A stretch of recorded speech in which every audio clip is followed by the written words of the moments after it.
الحمد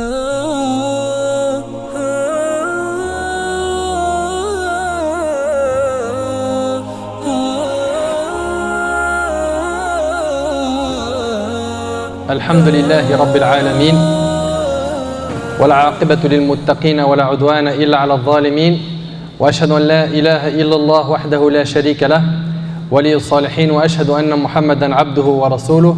Abu Huraira radiyallahu anhu, et vous avez entendu le hadith tout à l'heure, et c'est un hadith qui est rapporté par l'imam Muslim. Le prophète sallallahu alayhi wa sallam a dit dans le hadith d'Abu Huraira, à ses débuts l'islam était étranger et c'est ainsi qu'il redeviendra un jour, autant qu'à ses débuts.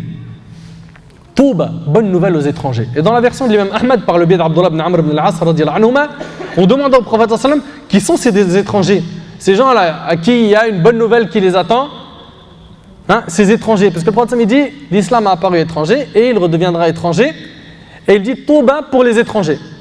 Touba, c'est une bonne nouvelle qui les attend à ces étrangers. On lui a dit c'est qui ces étrangers? Il a dit ceux qui s'attacheront à la pratique lorsque les gens seront corrompus. Et selon Mi'qal ibn Yasar radiyallahu anhu, écoutez bien, le prophète alayhi salatu wassalam a dit l'adoration d'Allah en période de trouble, ça donne quoi comme récompense? L'adoration d'Allah en période de trouble équivaut à une émigration me rejoignant.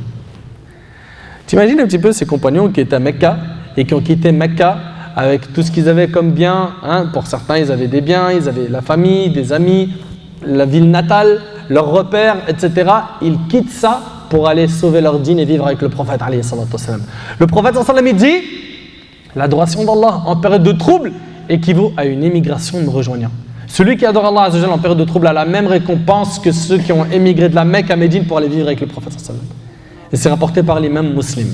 Craignons donc Allah tabaraka wa ta'ala et obéissons à Allah azza wa jalla et à son messager alayhi salatu wassalam et soyons constants dans l'adoration. Pourquoi? Parce que nous malheureusement, dès qu'on mange une recharge spirituelle, qu'est-ce qui se passe? Ça y est, cette nuit je dors pas, je prie. Demain pour le Fajr, je lis je sais pas combien de pages de Coran. Et après je dors pas. Puis après ci, puis après ça. Puis je vais faire, en plus demain c'est vendredi, je vais prier sur le prophète toute la journée. Et je vais aller très tôt à la mosquée. C'est bien. Mais le problème c'est que ça dure combien de temps tout ça? C'est juste le temps que, voilà. C'est-à-dire il a mangé une bonne recharge et il veut faire beaucoup d'un coup. Et le problème, c'est pas le fait d'en faire beaucoup d'un coup, c'est que ça s'interrompt dans le temps. Et c'est pour ça que le prophète s'en dit Ahabbul a'mal ilallah adwamuha wa in qall. Les œuvres les plus aimées d'Allah sont celles qui durent, même si elles sont peu nombreuses.